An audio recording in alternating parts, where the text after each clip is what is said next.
buat jabatan sama usaha itu nyugih nomor 1. Iya itu jual jiwa demi harta. Cuman bedanya sekarang adalah jual jiwanya dalam bentuk mungkin ya kayak Hana tadi nipu orang, tapi mungkin ada yang kayak minjem, pinjol gitu. Kita tanya langsung sama case-nya, film dari Aku Harus Mati.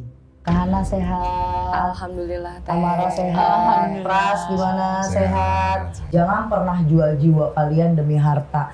Jangan pernah kalian kasih apa yang seharusnya kalian tanam, kalian pelihara, kalian jaga, itu kalian jual demi kayaknya bayang-bayang yang masih semu, bayang-bayang kebahagiaan, kaya raya, duitnya banyak, mobilnya banyak, diakui jadi orang kaya, diakui jadi bos. Tapi sebenarnya kalian nggak kompeten ke sana. Buat Pras, Amara sama Hana, bagaimana caranya biar mereka nontonin film keren tahun ini? Jangan jual jiwa demi harta. Dan untuk selengkapnya jangan lupa untuk nonton film Aku Harus Mati tanggal 2 April di bioskop kesayangan kalian. See you.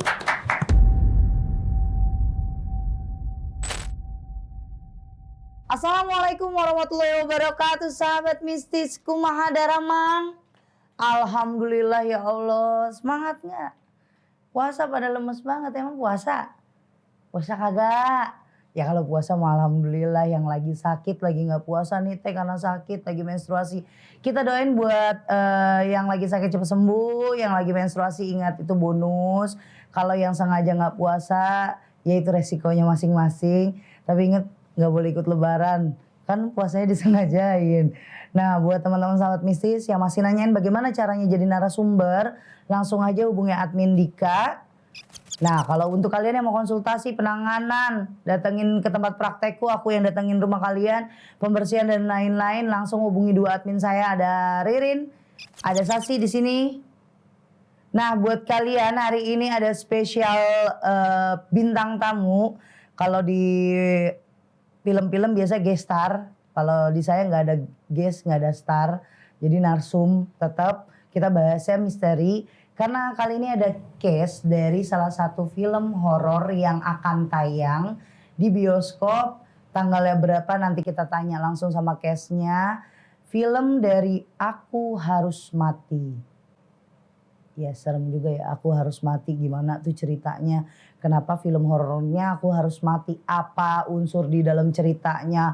Tentang tumbal kah? Tentang apa? Kita tanya langsung case-nya siapa dia, nggak mungkin gak ada yang kenal. Saya salah satu penggemar dari mereka bertiga karena anak-anak muda yang berbakat, cantik-cantik, ganteng-ganteng kayak saya. Makasih. Ya mereka bertiga itu contoh dari saya dan ayah muda gitu. Kita tanya aja nggak usah banyak basa-basi. Assalamualaikum, selamat sore. Waalaikumsalam Daria. Ya Allah, kayak saya sama ayah kan, lepas kayak suami saya. Mereka berdua ya setengahnya Hana, setengahnya marah lah.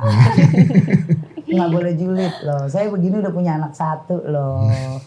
Hana sehat? Alhamdulillah. Amara sehat? Pras gimana? Sehat? Oke kita berbincang dulu sama yang cowok satu-satunya. Pras. Halo. Aku Harus Mati ya Pras? Aku Harus Mati, betul. Oke, tayang. Tayangnya 2 April. 2 April 2026 bertepatan di tanggal 1 April ulang tahun anak saya. Boleh kalau mau ngaduin juga. Iya. Pras, di sini sebagai apa Pras? Aku di sini berperan sebagai Nugra. Nugra. Antagonis atau baik-baik aja atau Enggak. gimana?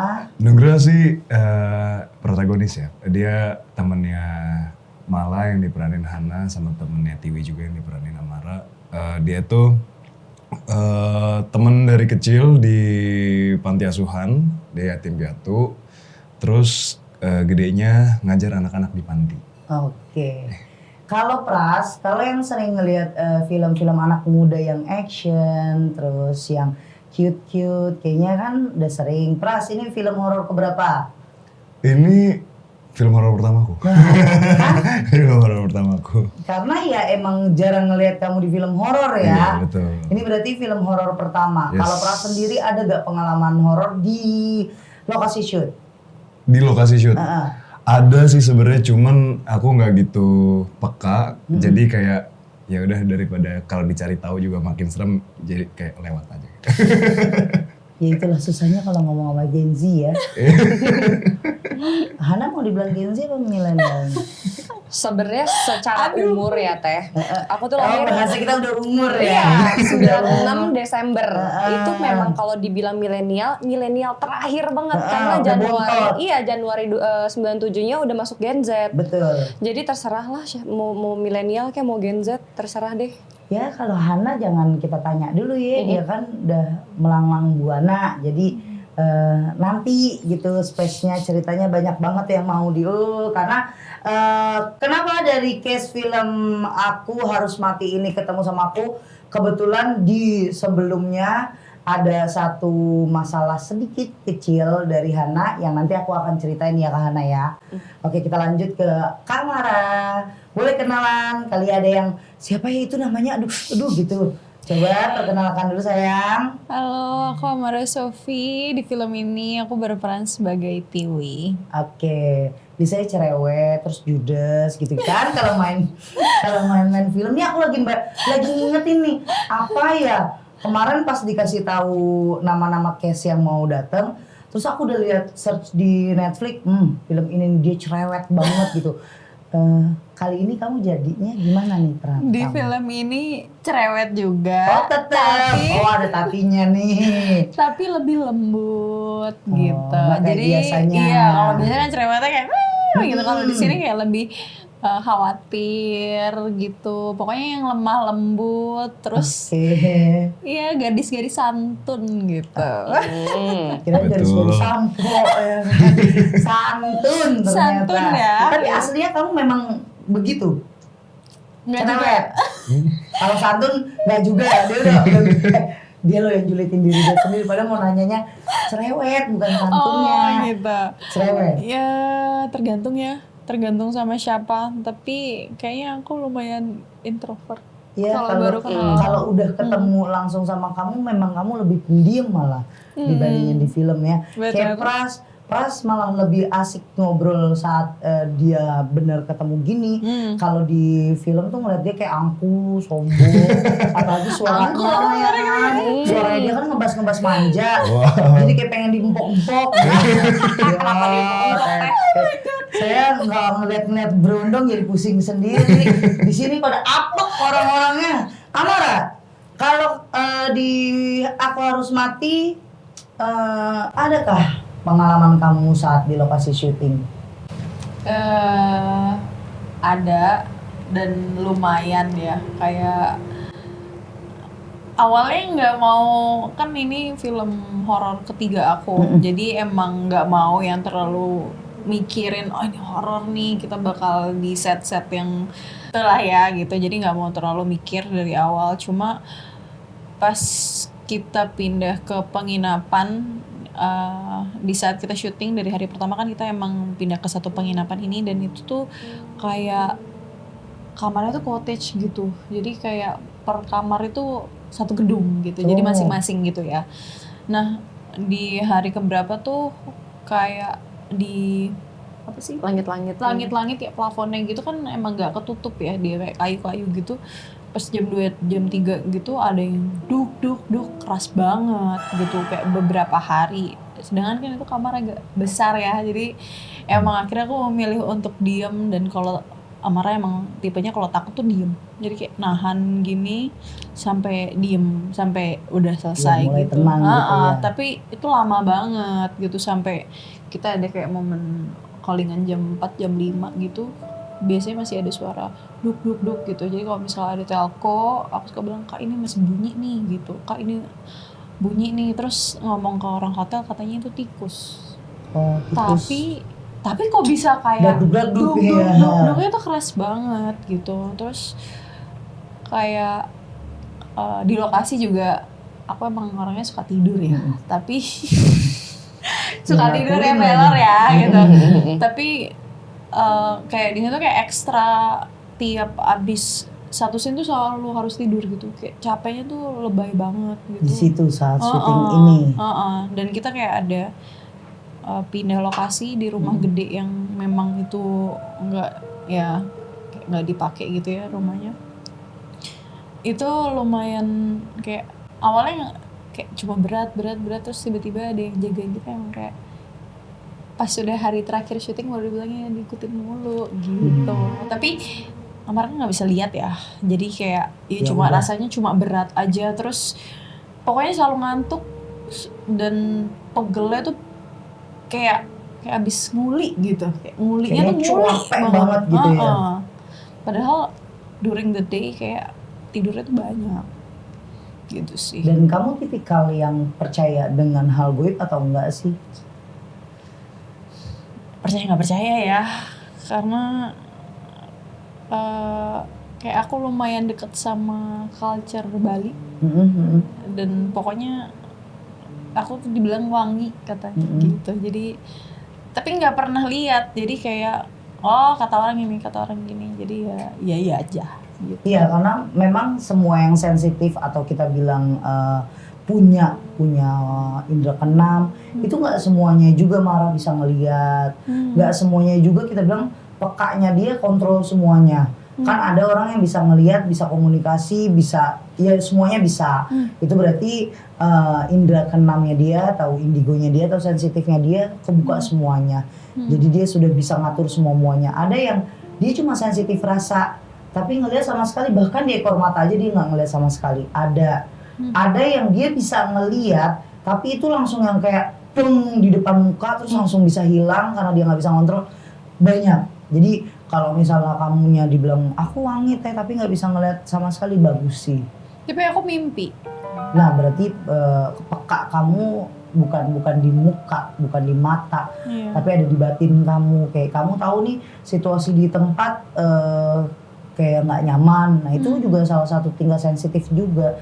Kamu suka mimpi si setan atau lokasi biasanya?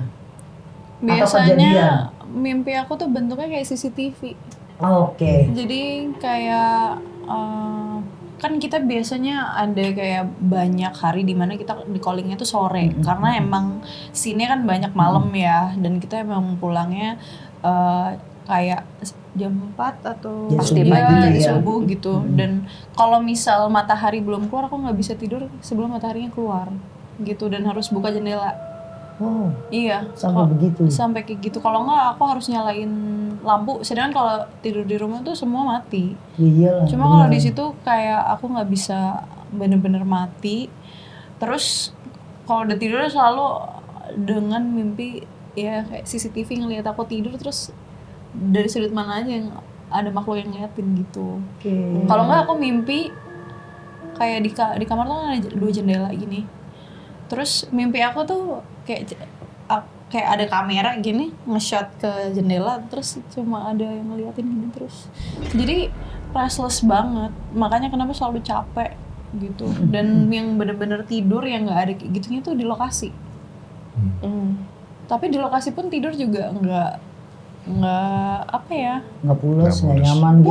Pules, malah pules tapi tetap capek gitu, kayak berat aja badannya gitu. Cuma kayak suges kali ya, lagi syuting horor gitu, suges. Jadi selama syuting itu kayak enggak ini suges doang gitu jadinya. Tapi kalau dari keluarga sama orang tua juga tipikal yang bodoh amat juga, ya udah ada nggak pernah ngajarin kamu kayak contoh kayak keluargaku kan memang keluarga yang apa ya, aku bilang masih norak ya, kita dikit-dikit apa-apa pamali masih itu masih tetap sampai ke anakku aja kayak adek masuk udah mau maghrib nanti kamu tahu nggak banyak banget yang lewat, karena anakku kan emang udah suka setan ya, karena tahu ibunya itu kayak gimana gitu kerjaannya, itu masih dipakai. Nah kalau mama kamu dengan kalau apa namanya Pras dengan keluarganya ya udah identik. Kita udah pernah cerita sama Pras di belakang layar tuh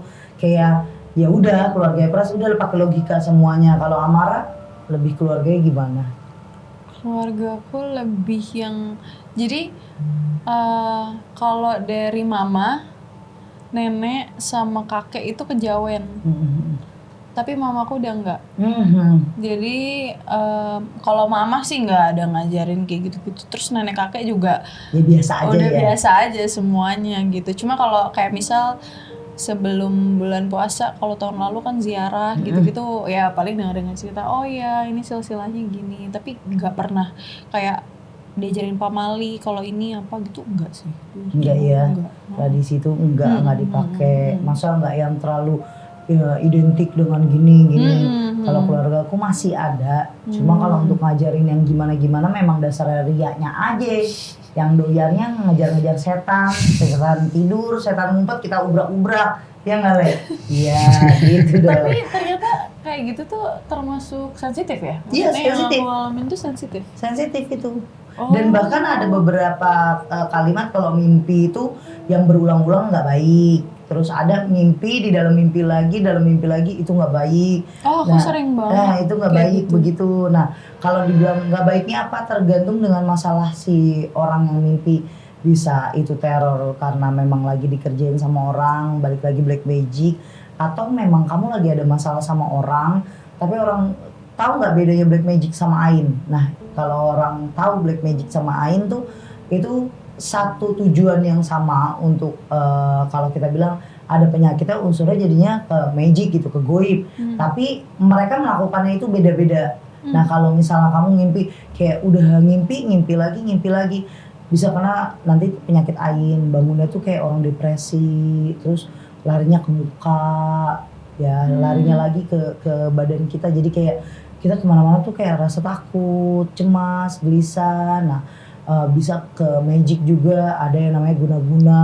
Nah, itu kayak teror tapi Tuhan ngasih tahu biar kita tahu loh kita lagi bermasalah gitu. Karena kadang mimpi ya cuma kembang tidur. Kadang mimpi itu ya Tuhan kasih tahu ke kita tuh buat kayak lo lihat deh diri lu lagi baik-baik aja nggak? Kalau emang ngerasa begitu terus berulang-ulang, kan kita harus nanya dong, kenapa kok ngimpi gue begini terus? Dan stepnya kayak 2 kali nggak mimpi atau 2 hari, 2 minggu, terus tiba-tiba mimpi itu lagi. Karena yang mimpi di dalam mimpi itu 1 banding sekian. Cuma orang-orang yang sedang lagi dalam masalah. Kalau kayak ketindihan, sleep paralysis pernah. Dulu SMP. Oh, Tapi sekarang kayak enggak. tiap hari pas SMP tuh. Tapi Capek loh tiap itu loh, hari mungkin hampir setahun ya gitu. Tapi habis dari situ udah. Capek loh itu mah. Oh, capek Capek banget. nggak? Capek banget. Setahun itu begitu. Itu SMP. SMP. Jadi kayak emang dari kecil tuh mimpi aku tuh sering banget kayak bentuknya CCTV gitu. Kayak lihat aku lagi tidur. Ya beneran wangi kamu. Takut. Enggak. Jadi kayak orang ngomong gini, dalam satu keluarga kita nggak tahu yang buyut kita, kakek nenek kita tuh seperti apa kan. Kayak Mara udah tahu memang ada beberapa keluargamu yang kejawen tapi tidak diturunkan. Tapi kita balik lagi gini, yang namanya turun kita nggak tahu dan kita nggak pernah mau minta dan tidak pernah mau nolak di badan. Kalau memang mereka ngejagain kita, cuma bedanya halnya satu antara kamu sama aku, cuma beda satu doang. Aku suka ngedalemin itu, kalau kamu ya dengan wajarnya perempuan, ngerti nggak? Kalau aku kan perempuan yang ditreat khusus ya, maunya tuh yang ekstrim. Wanita khusus ya. Makanya Ana pengen nyoba abis ini. Aduh. Menarik sih Teh sebenarnya. Mukanya dia tuh yang datar gitu, kayak pengen nolak ngomong, cuma kenapa sih lu nanyanya ke gua gitu. Tapi emang bener Mara, orang sensitif itu beda-beda yang dia dapat. Tapi kalau kamu separahnya saya udah puasa ke sini, ke gunung ini, ke gua ini, berendam gitu, saya nggak pernah loh direp-rep lama. Oh ya. Nggak pernah. Terus aku kalau direp-rep bangunnya selalu di situasi yang sama. Kayak aku selalu badannya keluar dari kamar. Terus gini, gitu terus. Oh, kamu bangun. Oh, kamu nggak jalan aku gitu nggak maksudnya? bangun. Oh. Terus Jadi kayak aku direp-rep, aku sadar, dan pas lagi sadar itu ya aku udah tidur di lantai. oke. Terus kayak gini, kayak ditarik gitu loh. Jadi gue nggak berani ngelihat ke kanan kiri gitu. Jadi gue kayak akan tahan. Makanya kan aku tadi bilang kayak kalau takut aku selalu diem gitu. Nah itu soalnya emang dari dulu tuh selalu kayak ada gangguan yang kayak gitu-gitu. Cuma kan kayak anak kecil kan suka ngobrolin masalah hantu apa Iya kayak anak kayak gitu kayak kan. anakku. Serem Ya kalau kamu kan pasti belum ekstrim itu. Saat kamu kecil pun sering punya temen ngobrol. Nggak tahu, nggak pernah nanya. Tapi pas dulu baru pindah Jakarta, kayak sempet tinggal di satu tempat ini yang mezanin gitu. Terus ada jendela di kamar di lantai 2 kan. Dan aku tuh selalu mimpi kayak ada setan yang gitu terus. Nah, udah Yang terus betein banget lagi mukanya iya, gitu doang. gitu doang. Dan dia diem. Terus habis itu kayak oke, ya udahlah gitu. Terus syuting waktu itu kayak ada syuting series gitu. Nah ini syuting series drama ya, jadi nggak ada kayak ngarah ke sana Setan sama nggak sekali ada ya. gitu. Nggak horor ya. Terus tiba-tiba yang di foto gitu kan aku kayak ya anak-anak sama umur gitu kan challenge gitu foto-foto pakai flash. Terus tiba-tiba keluar ada kayak sesuatu di belakang aku gitu. Terus habis itu besoknya sini aku biru gede. Oke. Nah dari situ akhirnya aku selalu diginin gitu. Tapi sebelum itu emang udah ada sampai akhirnya ya berdoa lah Ini intinya. fix pinter loh kamu.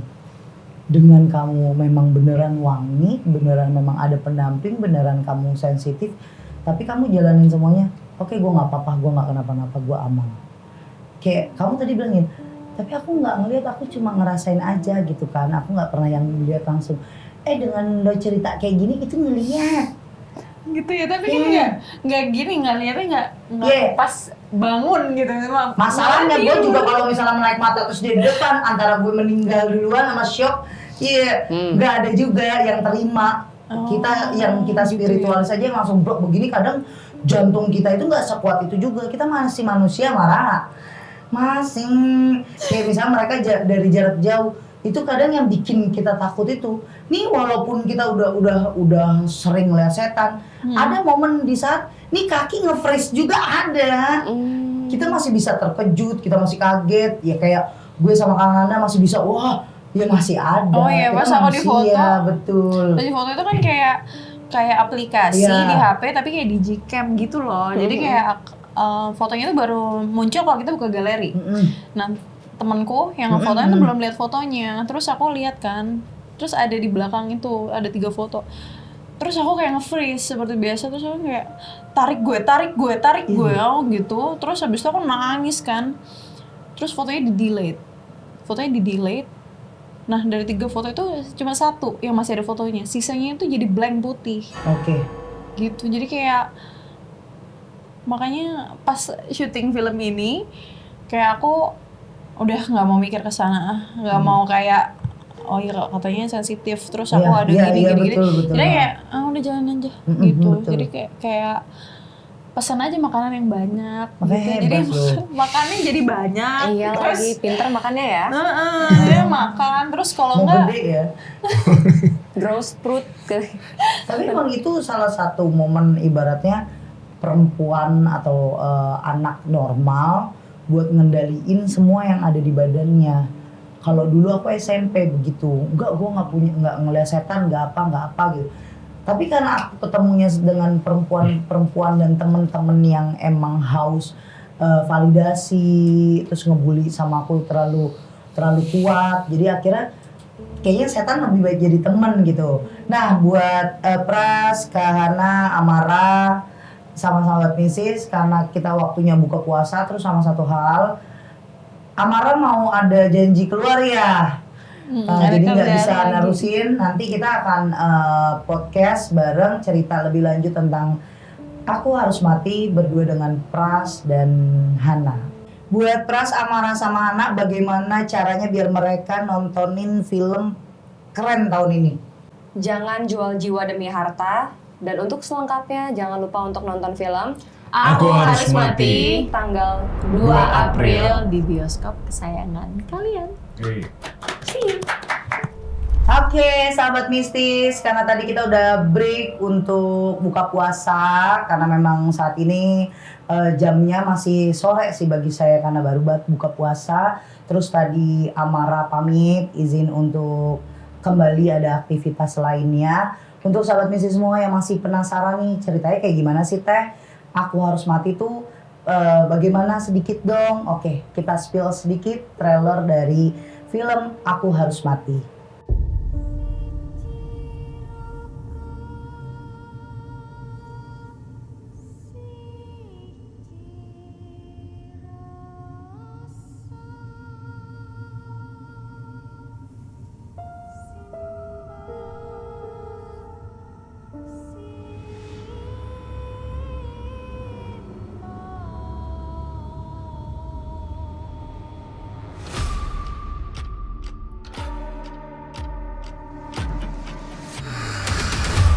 Malah, kamu harus bisa melihat dunia goib. Iki medeni loh.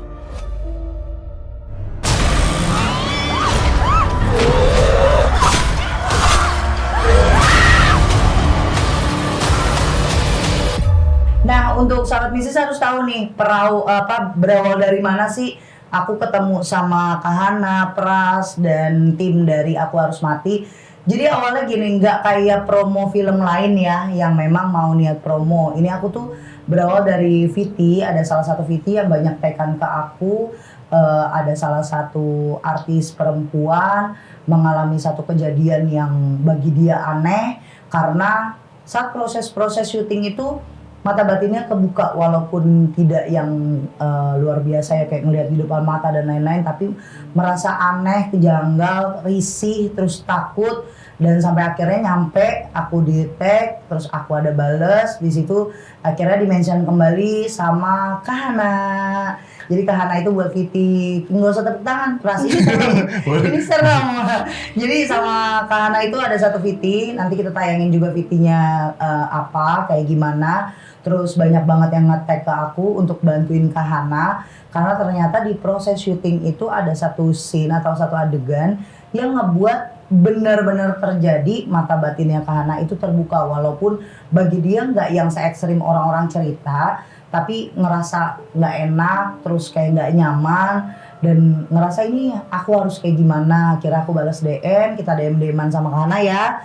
Terus Kahana minta izin sama manajemen untuk mempertemukan aku sama Kahana untuk sedikit lah kita bantu, walaupun semuanya terjadi atas kuasa Allah. Akhirnya dari manajemen meminta untuk aku sekalian aja promo film dari Aku Harus Mati. Kita tanya dulu sama Kahana dan Pras saat di lokasi bagaimana kejadiannya. Nanyanya ke Hana aja deh.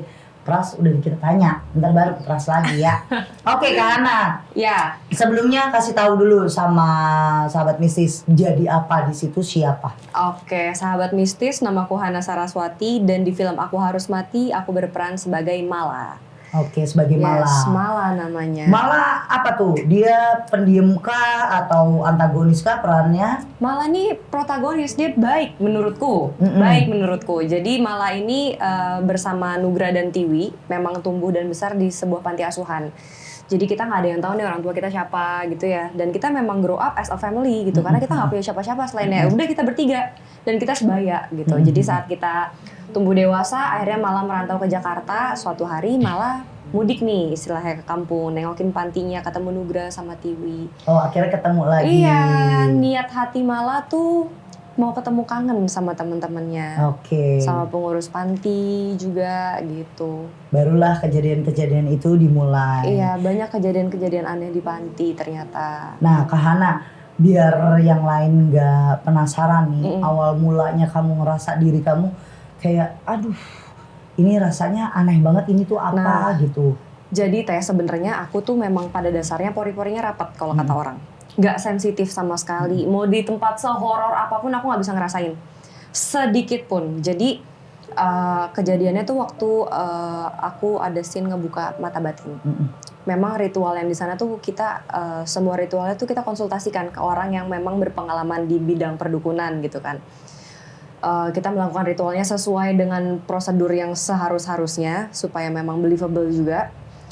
Tapi setelah scene itu pulang ke hotel, kok masuk hotel tuh auranya nggak enak ya gitu, berinding gitu, terus nggak jelas lah, kayak ngawang-ngawang juga ada tuh, perasaan ngawang-ngawang gitu. Karena sebelumnya di hotel tuh kita udah 2 mingguan di hotel baik-baik aja. Terus biasa aja lah gitu. biasa aja, nggak ada apa-apa. Sampai akhirnya mandi tuh kamar mandinya tuh kan kayak setengah outdoor gitu ya. Jadi kayak ada betul. keluar. Jadi kalau kita hujan, mandi tuh sambil kehujanan gitu lah teh. Mandi, tiba-tiba di atas tuh aku ngerasa ada yang kayak ngeliatin. Terus kayak masa orang ngintip, tengok nggak ada, gitu kan? Tengok nggak ada, oh ya udah perasaan aja kali. Terus makin parah terus tuh waktu di kamar hotel juga aku lagi rebahan teh, rebahan main handphone gitu. Kayak ada yang jalan, set gitu jalan, nengok nggak ada. Tapi kelihatan di ekor mata tuh kelihatan. Terus yang balik lagi ya perasaan aku yang biasanya nggak pernah ngerasain apa-apa di tempat-tempat yang angker, apalagi di lokasi syuting. Jadi lokasi syuting kita itu kebetulan setnya memang satu ada kafe yang terbengkalai. Iya. Wah itu lama banget ya dari zaman COVID tuh udah nggak ada aktivitas apapun di sana. Emang asli terbengkalai ya. Asli terbengkalai teh. Jadi tanaman tuh udah ngerambat kemana-mana, udah hancur lah tempatnya. Sebelumnya di situ biasa aja. Setelah scene itu masuk sana pengen nangis rasanya. Bawaannya tuh hati nggak tenang. Oke. Terus beberapa kali juga aku sering ngeliat asap. Awalnya aku pikir orang ngerokok kan, ya namanya juga asap di lokasi syuting. Siapa sih yang nggak ngerokok di lokasi syuting gitu kan? Kayak asap gitu. Lama-lama kok asapnya kayak ngegumpel gitu teh. Dan aku lihat nggak ada yang ngerokok di sekitar situ. Jadi apa ya? Mau noticein Kayaknya- apa gitu ya. Iya, karena aku sendiri pun bukan yang percaya banget gitu. Maksudnya aku tahu ada, tapi menurut aku nggak bakal bersinggungan sama aku. Tapi sampai akhirnya ngerasa kok makin lama makin intens. Dan sampai pulang ke Jakarta pun kok rasanya ngapa-ngapain tuh masih kayak ada yang nemenin gitu. Berasa banget ya ketika nggak ada suami di rumah. Biasanya kan kita di kamar berdua ya, ngakak ngikik segala macam gitu. Nggak ada dia, kok rasanya kayak ada yang nemenin ya gitu. Kayak nggak sendirian. Jadi itulah. Terus sering dengar suara yang ngetok-ketok pintu. Terus kayak ada yang ngegaruk-garuk dinding Tembok, gitu. Iya. Sering gitu loh teh. Terus Jadi kamu di situ ngomong nggak sama suami kamu tentang apa yang kamu rasain? ngomong sih. Tapi dia bilang ya cuma perasaan kamu aja. Jadinya gitu terus kan kayak oh ya cuma perasaan aku aja. Tapi lama-lama gerah sendiri teh. Nggak nyaman sendiri Gak nyaman, takut juga lama-lama kan. Apalagi aku memang penakut orangnya. Akhirnya waktu aku sempat bikin VT, direspon sama teman-teman netizen kayak terima kasih banyak yang udah kenalin aku sama Teria. Mungkin kalau nggak di komen sama netizen juga aku nggak tahu. Iya. Maksudnya Teria tuh bisa loh nyembuhin yang kayak gini-gini gitu. Aku nganggep ini sebuah penyakit jadinya kan, karena sebelumnya aku nggak punya. Dan gak nyamannya itu ya. Nggak nyaman. Jadi untuk sahabat mistis yang mau lihat sedikit cuplikan saat pembuatan VT, terus sampai ada respon dan lain-lain, boleh nih dilihat sedikit. Jadi setelah aku syuting film Aku Harus Mati, memang aku sering banget dapat gangguan yang mulai dari aku dengar suara orang ketawa di samping kuping aku persis, tapi Justin yang ada di sebelah aku nggak dengar apa-apa. Kalau kamu dengar nggak Kenapa? suara orang ketawa? Enggak. Terus aku juga sempat nge-freeze waktu itu ya, lagi makan nge-freeze karena aku ngerasa aku lagi diliatin sama aku nggak tahu apa. Tapi pas aku tengok gak ada apa-apa. Oke, jadi kalau pas ini VT ini muncul sebenarnya aku nggak begitu mau ngerespon karena udah biasa ya kita dapat tekan, di take sama orang, tolong dong bantuin sembuhin ini. Adminku itu admin sosial media aku udah biasa melihat banyak orang yang nge-take gitu. Tapi kali ini tuh yang banyak banget karena kok take lagi. Oh masih sama yang ini. Sampai akhirnya aku penasaran sendiri. Coba lihat deh videonya gimana. Barulah aku bales. Dan kalian juga harus tahu Kak Hana ini salah satu aktris yang saya tonton di masa gemilangnya di salah satu channel televisi swasta. Jadi wah dia lagi aduh syukur banget gitu kan bisa ketemu langsung.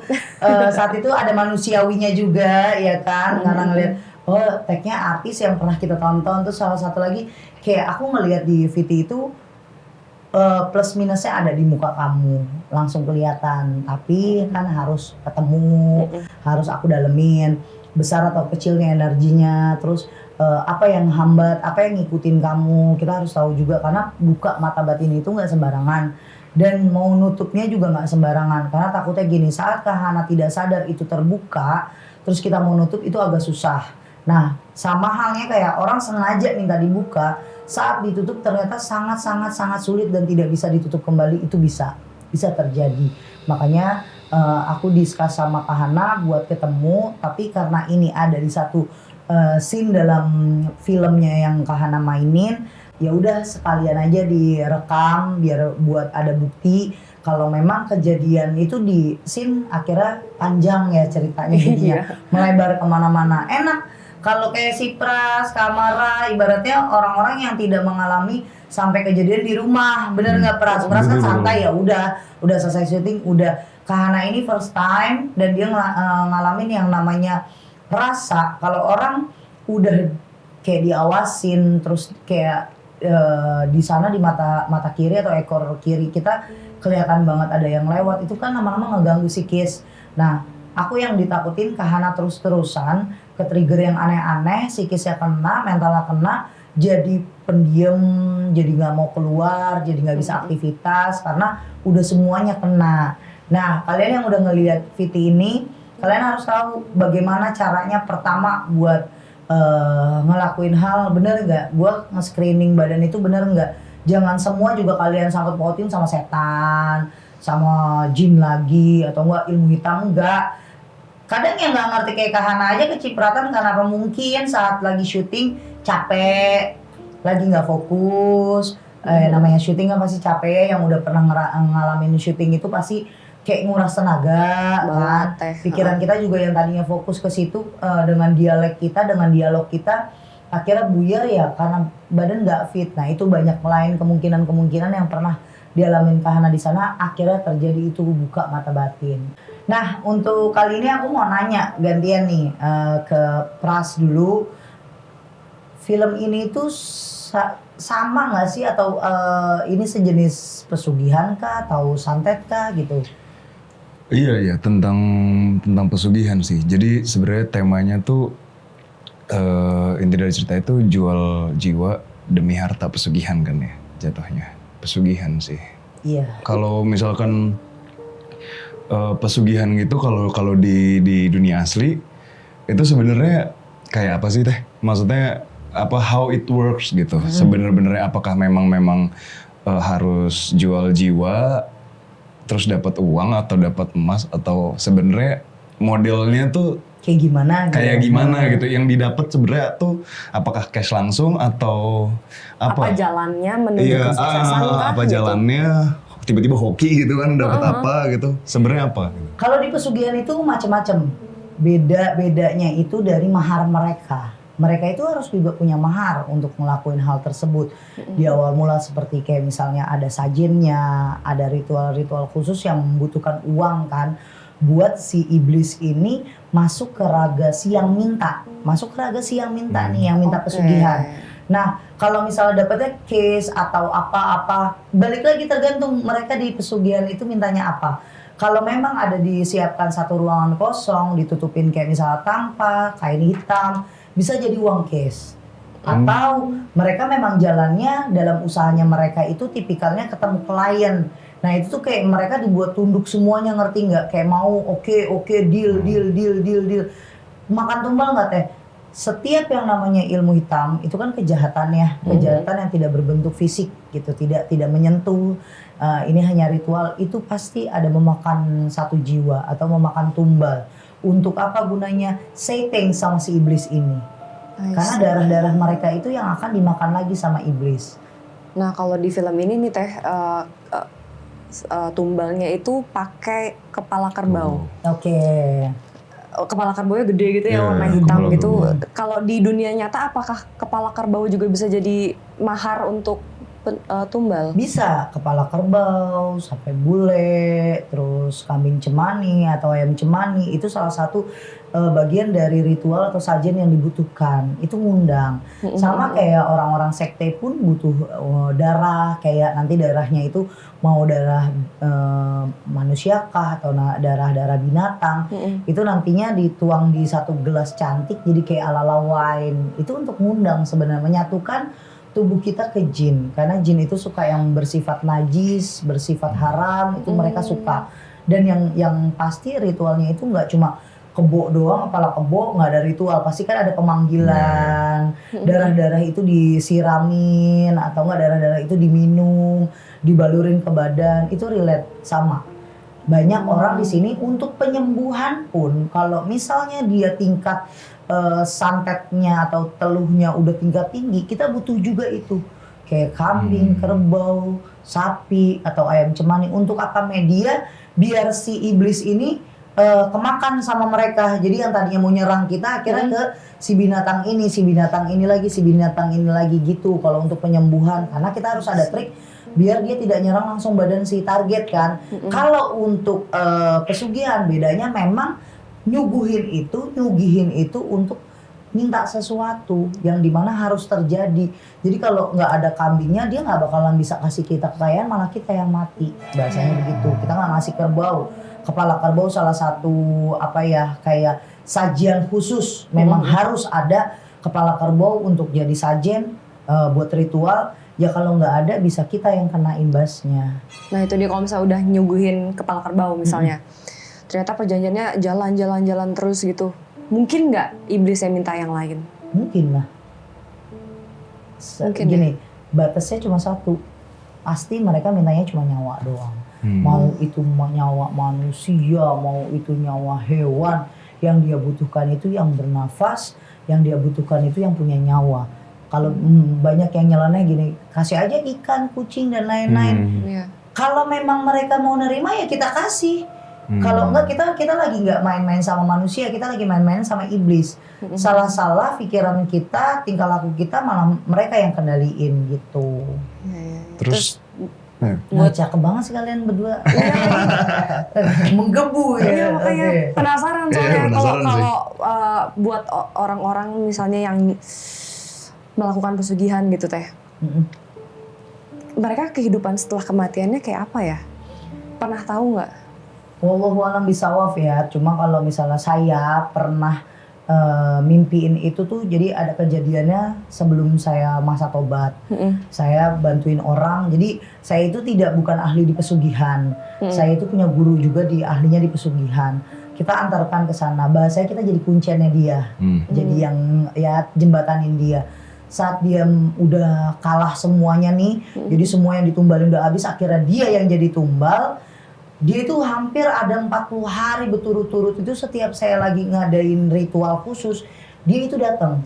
Datangnya itu dalam keadaan kayak bajunya udah banyak banget cabikan, banyak banget pecutan, compang-camping gitu. Terus kakinya dia kayak bawa api, tapi apinya itu kayak berat banget, kayak dia kan kalau di film-film baunya rantai ya, kakinya dirantai gitu. Kalau ini enggak, api aja. Tapi dia cuma bilangnya gini, tolong jangan lakuin itu lagi, ini sakit dan tidak ada habisnya. Sekali dia ngomong itu, selebihnya selama 41 hari cuma nunjukin dia jalan. Kayak aku ditunjukin kematiannya dia dengan orang-orang yang pernah nyugih, ngerti nggak? Kayak satu komplotan, satu gerumbulan, itu jalan kakinya itu api, yang gendong api begitu. Jadi mungkin saat itu juga aku ada teguran dari Tuhan ya, untuk menyudahi segala sesuatu yang berbau-bau ilmu hitam. Oke, tapi kan itu in the past, maksudnya itu kan dulu. Kalau sekarang masih ada nggak sih kayak gitu? Maksudnya yang pesugihan. Untuk sekarang ya, sekarang, tahun 2026, 2025 deh kita bahas ya, 2026 masuk.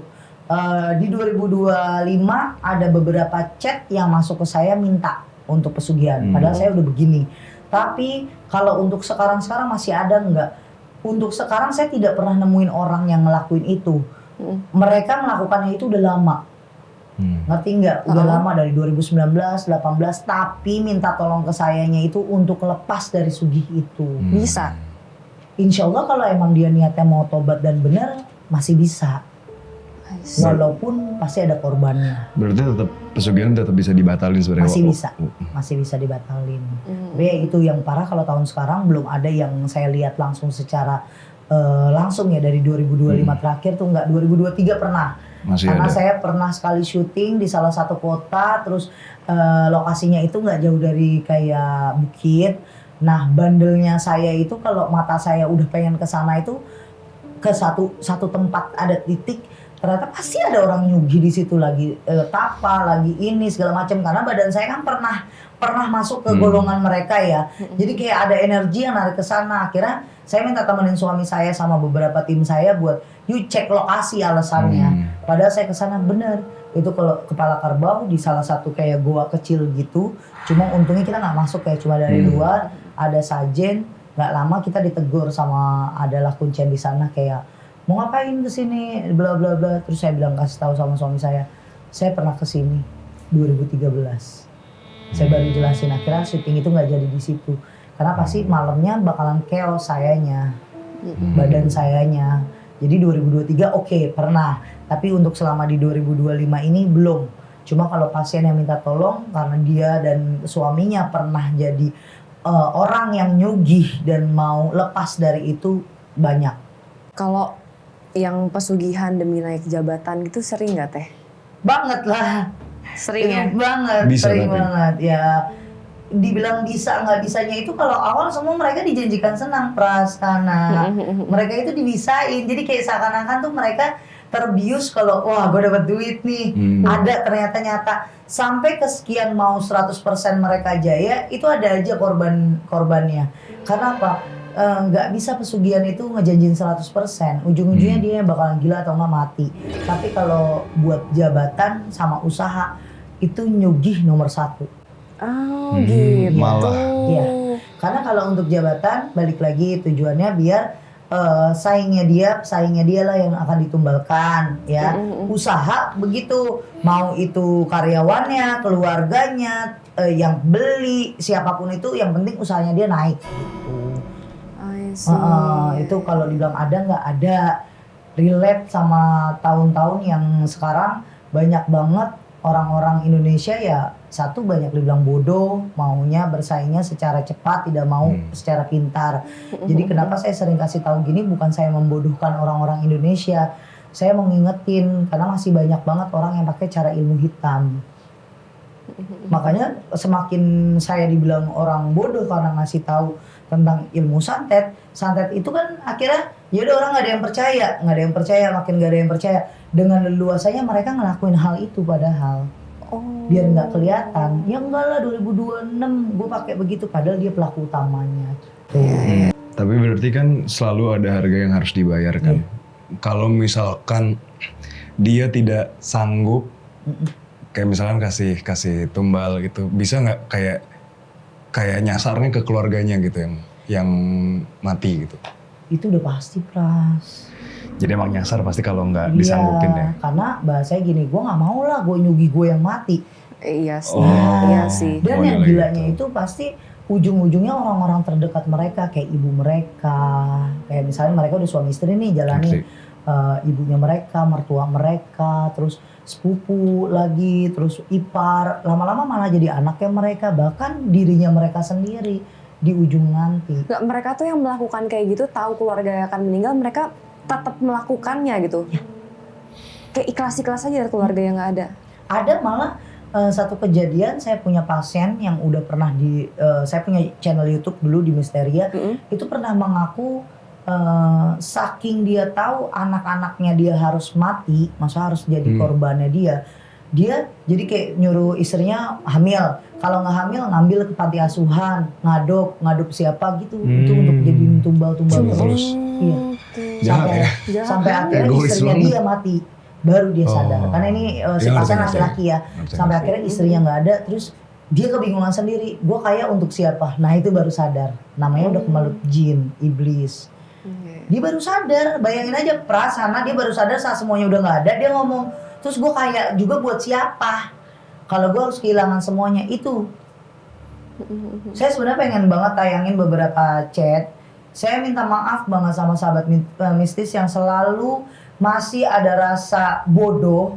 Kalau kalian terjerat hutang, balik lagi ya, mau itu hutang yang kalian pinjem dengannya udah nggak ada bunga, pakai bunga, rentenir sampai pinjol sekalipun, tanggung jawab. Jangan pernah chat saya buat minta masukin, jembatanin atau lakuin yang namanya pesugihan.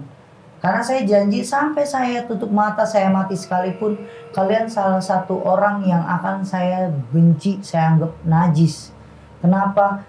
Bukan masuknya jalannya ke saya, karena masih banyak banget Tanah, masih banyak banget Pras yang mereka salah sangka, akhirnya DM, akhirnya chat ke saya gitu, buat teh jembatanin dong, atau enggak ajarin, atau enggak gini.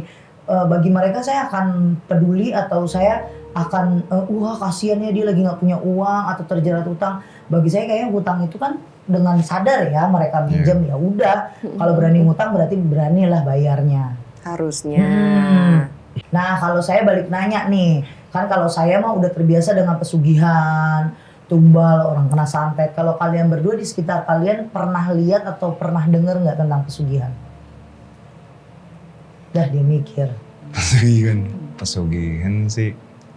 Pesugihan enggak lagi teh. Biasa santet ya. Enggak tahu sih, iya. Kalian biasa santet lu gitu ya, yang nggak awet di kuping. Santet tuh pernah. Jadi ada adiknya sahabatku. Dia bapaknya tuh berpolitik. Jadi mungkin saingan politik politik bapaknya gitu ya.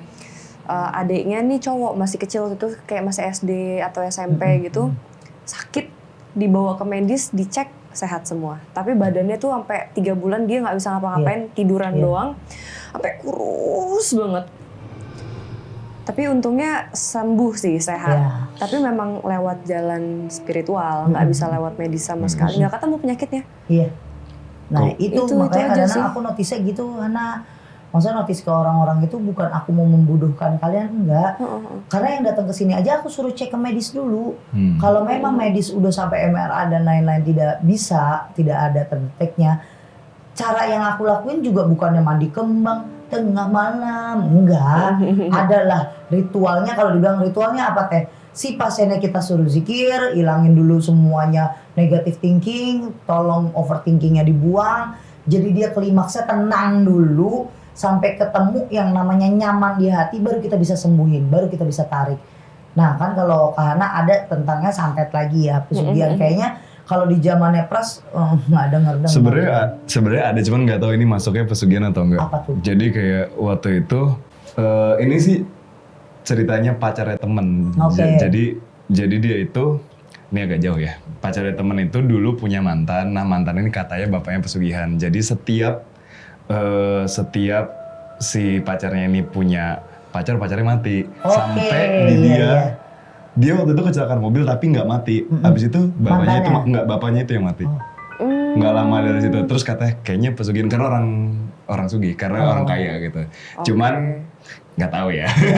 Ya itu waktu itu ada ceritanya kayak gitu, cuman nggak tahu itu pesugihan atau enggak. Masih bisik-bisik tetangga lah, itulah masih kabar burung ya.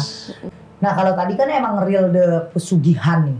Pesugihan, kalau pesugihan yang ritmenya modern kayak pinjol dan lain-lain gitu, kayak dia butuh validasi sosial, kayak dia harus kelihatan hidden dan lain-lain, padahal mereka menjual jiwanya dia, jual dirinya dia. Kamu pernah denger nggak? Pernah banget. Iya kalau itu ini banyak sih. Pesugihan modern ya, jadi bukan mistis ya, tapi lebih ke kalau yang aku tahu tuh dia tukang tipu.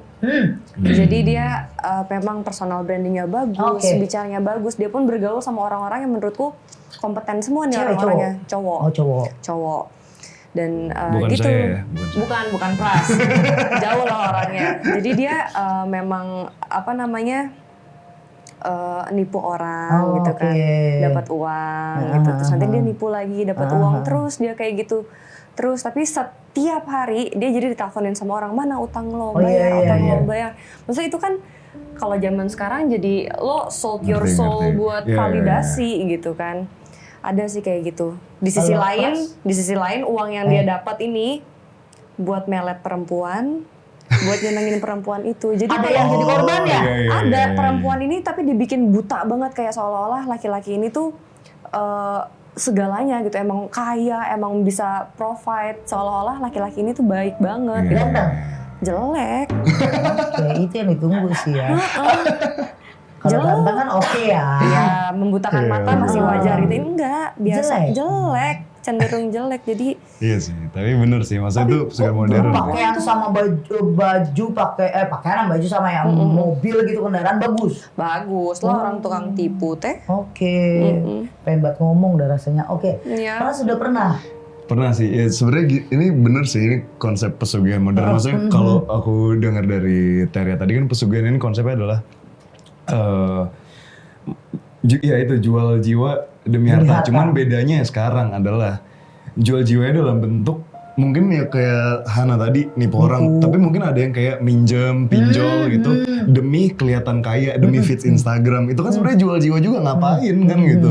Demi kelihatan apa sugih gitu kan. Iya, Tapi iya, akhirnya banyak dia banget. malah susah sendiri dan akhirnya secara nggak langsung kan itu jual jiwanya dia gitu. Iya lo jual ketenangan hidup Betul, lo gitu. kan hidup Sedangkan nggak tenang, nggak damai kan ngapain sih? Maksudnya kayak ya memang pokoknya apapun itu selalu ada harga yang harus dibayar kan sebenarnya itu ya Iya, betul. konsepnya. Banyak sih, banyak orang zaman sekarang tuh kayak melakukan satu hal yang sebenarnya bukan kemampuannya mereka demi ajang gengsi biar terlihat dan bisa diakui di circle, di orang lain. Itu akhirnya mereka menjual harga dirinya mereka, menjual jiwanya mereka demi harta. Dengan pelakuannya ibaratnya goibnya bisa nyugi, dia mau pertumbalan dan lain-lain ada. Kalau yang di modern sekarang ya pinjol, terus kayak dia sok jadi apa ya saham-saham bodong ya kan, banyak banget. Terus udah kayak gitu kayak mereka agensi-agensi bodong yang akhirnya bayar. Ini banyak banget penipuan-penipuan yang gampang banget karena zaman sekarang juga haus dengan kata-kata viral, dengan kata-kata keren, terus kata-kata kayak ibaratnya jalan ke sini mereka keren banget, jalan ke situ keren banget, pakai baju ini wah gue tuh udah gaya gitu ya kan. Banyak banget. Pokoknya untuk sahabat mistisnya yang saya sedihin itu berani loh, Ana, berani yang namanya ngelakuin sesuatu hal yang aduh teh, gue tuh kepengen banget anak gue itu bisa beli mobil. Sebelum dia kuliah tuh harus punya mobil dulu biar nanti sama teman-teman kuliahnya dia itu nggak dihina. Padahal nggak penting, lu sekolah aja. Zaman gua dulu ya Allah gimana caranya dapetin dana bos. Kalau sekarang KJP kali ya, yang penting bisa sekolah sampai lulus SMA gitu kan. Nah buat sahabat mistis nih, jangan pernah jual jiwa kalian demi harta. Jangan pernah kalian kasih apa yang seharusnya kalian tanam, kalian pelihara, kalian jaga, itu kalian jual demi kayaknya bayang-bayang yang masih semu, bayang-bayang kebahagiaan, kaya raya, duitnya banyak, mobilnya banyak, diakui jadi orang kaya, diakui jadi bos. Tapi sebenarnya kalian nggak kompeten ke sana. Jadi dulu diri kamu nyaman, cari kerjaan, pokoknya ikutin 4 pesan, DUIT, duit, doa, usaha, ikhtiar, tawakal. Bagus Tuh, banget. Benar. Bener. Setuju. Bener banget. Karena itu yang saya pernah bilang sama orang, sampai saya di titik ini, saya cuma bilang saya nggak ngerti Tuhan kasih apa, nggak tahu. Mungkin kalau Kahana sama Pras dilahirkan dengan orang keluarga orang mampu, orang ada. Saya mah beneran emang kagak punya. Ya saya sekolah aja kalau nggak bawa kartu keluarga yang kartu miskin tuh keluarga tidak mampu, nggak sekolah, harus ikut lomba biar gimana caranya sekolah itu ngajuin gue dapat dana bos, biar sekolah kayak kuliah nih dapat beasiswa. Tapi karena orang tua saya dulu nggak mampu, suruhnya saya kerja, ya mau nggak mau kuliah saya tinggalin demi kerja. Masa-masa itu berat banget yang kalau sekarang ngeliat anak saya sendiri aja ke Alfa dia langsung jalan. Anak-anak zaman sekarang kan nggak ngerti gimana orang tuanya nyari duit gitu kan. Kalau kalian salah satu anak yang mungkin saya bangga punya anak ya kayak Pras belum nikah kan. Kalau Hana udah tanggung jawab suami. Sekarang mah uangnya Hana, uang lakinya uang Hana ya kan. Kan udah enak gitu. Kalau Pras kan mencari untuk kebahagiaan kamu dan kebahagiaan keluarga. Jadi kalau untuk sahabat mistis yang udah umurannya masih kecil, pengen banget keren, bohongin kayak numpang di rumah temennya foto di Instagram, rumah baru aku, sampai akhirnya bingung beli tas yang KW-KW-nya maksain, akhirnya nyolong, akhirnya main pinjol, akhirnya lagi jual badannya dia. Ini bukan jual jiwa demi harta, jual diri demi kata-kata hari ini. Betul. Jadi kayak Itu sekarang juga juga pesugihan loh. sebenarnya Iya, kan betul. zaman sekarang tuh kayak aku udah ngeliat orang yang masih kecil kok bisa sekaya ini ya gitu. Itu. Ada sedikit pertanyaan di otak aku, apa yang dijual nih? Iya. Jual jiwa kah? Jual badan kah? Iya. Gitu kan. Jadi ya yang selayaknya aja lah gitu ya harusnya. Makanya kalau misalnya ngelihat zaman dulu kan artis-artis cilik siapa sih, Joshua, ya Tina Tun, Wek dan lain-lain kan karena mereka berkompetensinya ada kompeten, dia bisa nyanyi, ya ada pemain film. Kalau sekarang kan cari uang itu gampang banget, kayak di TikTok aja udah gampang gitu, di YouTube mereka gampang. Tapi di luar sana ada yang menurut mereka tuh gampang, udah gue pinjem KTP, gode-gode kanan, gode kiri, angguk-angguk, udah cair. Tapi saat bayar mereka tumpuk lagi, cari lagi pinjaman lain, cari pinjaman lain. Akhirnya nanti mereka stres, mereka bunuh diri kan banyak banget. Banyak banget. Itu sebenarnya ulah yang mereka lakuin Iya. gara-gara mereka sendiri. Pesan saya sama Hana sama Pras satu doang nih. Kan udah ketemu saya udah. Kita ngobrol panjang lebar udah. Apalagi Kak Hana aku pegang pun untuk ibarat merapihkan badannya dari hal-hal yang negatif, yang tidak baik. Udah. Bagaimana? Nih ya, kita mau kasih tahu dulu nih. Kalau ikut penelusuran gitu. Menarik sih Teh, aku sekalian pengen nyoba nih masih sensitif apa enggak Itu sebenarnya ya. aku pengennya ke Kak Hana itu mau tes ke sensitifannya. Kalau amarah nanti kita hubungin. Maksudnya kita kasih tahu kontak dari PH bisa ikut atau enggak. Kalau Pras, aku sih cuma pengen kasih tahu gini, orang-orang yang kayak Pras itu kan banyak aku temuin ya. Apalagi aku ngadepin kayak Gen Z yang sekarang lebih muda lagi atau enggak orang-orang yang menganggap skeptis dengan hal-hal goib. Aku bukan mau mereka ngikutin apa yang aku suka, percaya dengan apa yang aku percaya. Cuma yuk seru loh. Di saat dunia lain dengan dunia nyata itu kita combine, terus kita cuma bilang gini, oke. Oh, seru juga. Kayak ya udah ikut aja penelusuran aku yang di situ real atau enggak. Biar jadi buat cerita juga kamu ke teman-teman luar di tempat aku real or not gitu. Gimana? Setuju nggak? Ikutan. Pengen sih. Ya udah ikut. Mau sih Biar Teh. jagain. Tapi Teria menjamin keselamatan ya. Insya Allah. Ya. Insya Allah kalau tiba-tiba Hana kesurupan ya kita bilang cut tinggalin gitu. Jangan dong Teh. Enggak dong. Jangan dong Teh. Pokoknya kalau Teria bilang insya Allah aman gitu aku mau ikut. Insya Allah aman. Ya udah. Aman. Ya udah. Karena aku bukan yang menjamin keselamatan semua orang, tidak. Tapi setidaknya orang yang ikut penelusuran itu harus aman dan nyaman. Dan di akhir nanti cerita seru juga, oke. Mau lanjut kayak ada bisikan di sini, oke juga nih penelusuran. Oke. Karena kita no eto. Di situ ada setan ya kita tangkap setan, yang enggak ada ya kita ketawa aja udah. Oke. Nah untuk Hana sama Pras sekali lagi boleh dikasih tahu ke sahabat mistis kenapa harus nonton Aku Harus Mati? Kenapa? Yes. Ini sebagai pengingat untuk teman-teman untuk jangan menjual jiwa demi harta. Buat teman-teman, jangan lupa buat nonton film Aku Harus Mati akan tayang tanggal 2 April. serentak di bioskop. Oke, terima kasih buat sahabat bisnis. Jangan lupa tonton film Aku Harus Mati. tanggal 2 April 2026 di bioskop kesayangan kalian. Terima kasih dan Assalamualaikum warahmatullahi wabarakatuh.